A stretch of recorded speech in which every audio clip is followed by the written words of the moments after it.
কানাডার Nova Scotia নামক জায়গায় রয়েছে এক রহস্যময় দ্বীপ, যে দ্বীপটার নাম হলো ওক আইল্যান্ড। শত শত বছর ধরে মানুষ ভাবে এই আইল্যান্ডে হয়তো কোনো গুপ্তধন লুকিয়ে আছে, কিন্তু আসলে কি তাই? চলুন জেনে আসি।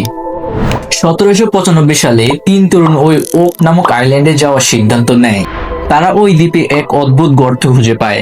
সেই গর্ত খুঁড়তে তারা মাটির নিচে কিছু কাঠের স্তর, পাথর এবং পুরনো রহস্যময় প্রতীক পায়।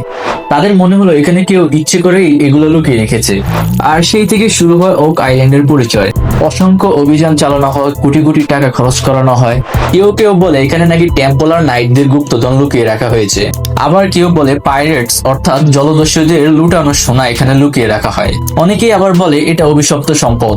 সেখান থেকে গর্ত যতবার গভীর করা হয়, তবে অদ্ভুতভাবে পানি এসে সব ডুবিয়ে দিয়ে যায়, যার ফলে কেউ আজও কোনো গুপ্তধন খুঁজে পায়নি। 200 বছরেরও বেশি সময় পেরিয়ে গিয়েছে, কিন্তু আজও এই দ্বীপটার রহস্য অমীমাংসিত। প্রশ্ন আজও একই, যে ওক আইল্যান্ডের নিচে সত্যি কি কোনো গুপ্তধন লুকিয়ে আছে, নাকি এটা শুধু এক রহস্য যেটা কখনোই উন্মোচিত হবে না?